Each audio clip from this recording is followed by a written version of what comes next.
how do you think gaming and English and teaching English work together? I think so. It's strange because I haven't been gaming that much recently. Uh-huh. I tend to go through like periods, like intense periods where I'll just be gaming, and then I stop for a while. And then I'll do something else, like I'll go through a reading period, and then I'll go through like I don't know, a Netflix period. Like I go through different periods. Right now, I'm in like a Disney Plus period, and I'm like obsessed with the Kardashians right now. Like I can't stop watching the Kardashians, um, which is just so ridiculous, but I love it. Um, the way that they connect, though, I find that gaming and language learning, they're a lot more immersive. So it's when you're watching a TV series, it's quite passive. You don't have to interact in any way. But with a game, in order to progress with the game, you have to interact with it. So it makes you interact and use the language more. You can't just sit back passively and be like, oh, what do I do now? No, you need to use the language to follow instructions and find out what's going, or to follow the story and things like that. So I really like how they go together quite nicely because I find it no different to reading a book, for example, or watching a TV show. I would say it's just more interactive, and I like that. So I wonder because I know that there's a lot of kids or young people or people who were young before and now are adults who learned English through gaming, Yeah. and they just played a lot of games. The people they were playing with spoke English, or the game itself was in English, and they had to learn some basics, and that created this like passion for learning English, but really it gave them a use for it. They had a way to apply English very quickly, and so they got that response back, right? And that Mhm. like made them keep going. So maybe there are people out there who like gaming, but they never made that connection of like, how can I use gaming to learn English? Maybe you have some tips on that front. Hmm. So tips on how to learn a language with games. Yeah. I would advise people to go for a genre of game that they really like. So, for example, I love Pokemon. I have which one is it? So Pokemon Let's Go on the Nintendo Switch. So I switched it to Spanish.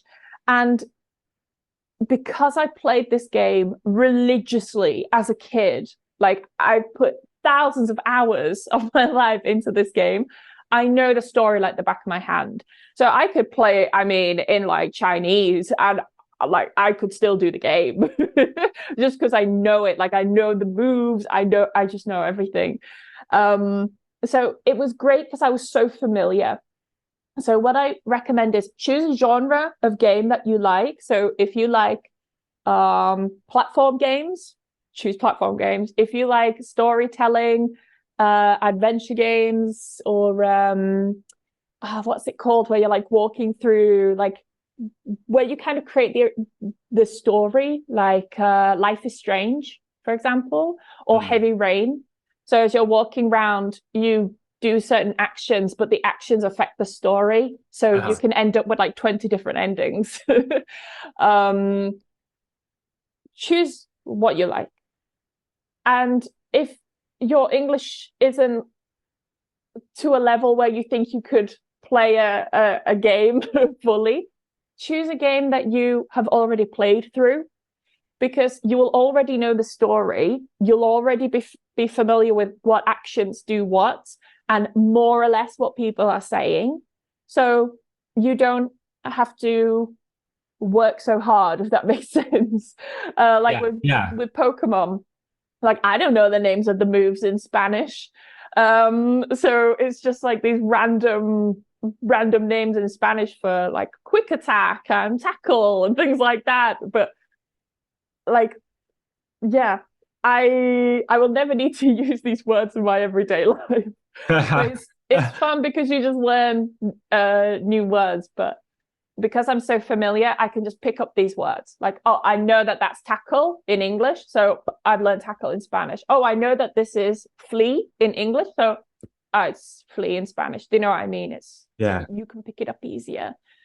And a final tip is to, if you can and you're comfortable with it, find people to play with.